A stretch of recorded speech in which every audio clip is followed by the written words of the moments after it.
It's September 14th, 2023, and these are your headlines. It's official. Former President Donald Trump has weighed in on the Senate's impeachment trial of Attorney General Ken Paxton, calling it shameful. Trump made the comment Wednesday night on Truth Social, his social media platform.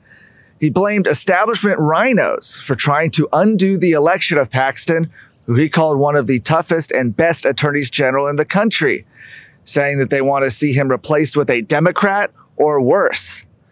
He said, quote, "Democrats are feeling very good right now as they watch, as usual, the Republicans fight and eat away at each other. It's a sad day in the great state of Texas." That's what Trump wrote on his post. Donald Trump Jr. also chimed in on X, saying rhino hunting season is coming. Now, this is not the first time Trump has expressed his support for Attorney General Ken Paxton. Ahead of the House's impeachment vote in May, Trump said he would fight any Republican who voted for the impeachment resolution. Additionally, Donald Trump has called out Governor Greg Abbott for being missing in action as the impeachment process has gone forth. These are certainly things that these senators and the House members who supported this have to be thinking about as they face their own re-election campaigns coming up.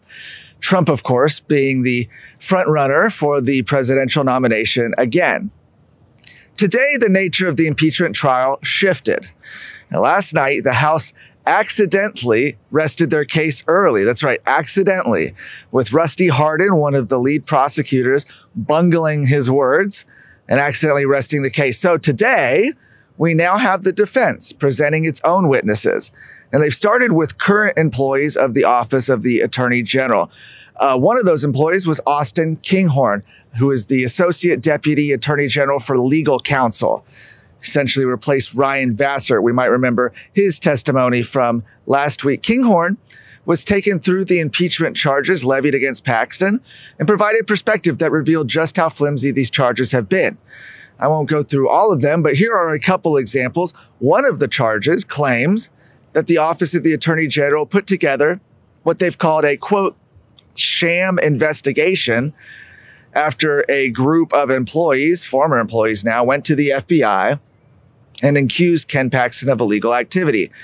Kinghorn, who read the report multiple times, said he saw nothing wrong with the report as it was put together, and additionally said he would have reported his concerns if he did. He also explained that the allegation that Ken Paxton improperly accessed files in the office was silly on its face because he's the elected attorney general. His name is on the wall. It's on the door, so to speak. There's also been an interesting divide playing out over the amount of time each side has left. As part of the rules agreed to by the Senate, both sides have 27 hours total. When they gavelled in this morning, the House had 2 hours and 34 minutes. The defense had 8 hours and 38 minutes.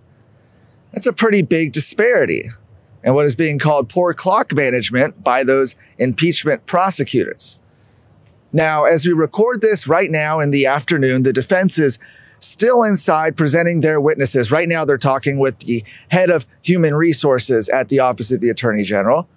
With the time left, it looks like we will probably wrap up tomorrow, possibly tonight, but more likely tomorrow. And then, of course, the vote. Senators will have as long as they need to deliberate. It will take 21 senators to remove him from office. Elon Musk is drawing attention to the border crisis after Fox News correspondent Bill Malugin recently reported on the latest numbers of illegal alien encounters with the U.S. Border Patrol. Elon Musk reposted the report and asked if the public was, quote, aware of the scale of the issue. Indeed, record-breaking numbers of illegal border crossings have been announced for months. This is after the Biden administration dismantled previous border security policies last September and is still doing nothing to stop the flow of illegal aliens. As the federal government refuses to secure the border, citizens are calling on Texas Governor Greg Abbott to do more. During the last legislative session in Texas, efforts that would have increased the state's role in repelling the invasion were killed in the Texas House and by Speaker Dade Phelan. Now, we could see Governor Abbott add border security to a future special session, which can last up to 30 days at a time and on issues he chooses. A coalition of national and state groups are calling on the U.S. Congress to attach the Secure the Border Act to any spending bill that funds the federal government. According to a letter sent to congressional leaders, the groups argue enacting spending agreements without adding House Resolution 2 would be disastrous. Now, what is House Resolution 2? Also known as the Secure the Borders Act, the resolution was passed by the House in May. However, it was left pending in the Senate and is awaiting further consideration. H.R. 2 would limit the ability of the Department of Homeland Security to provide parole to illegal aliens, which allows them to enter the United States temporarily.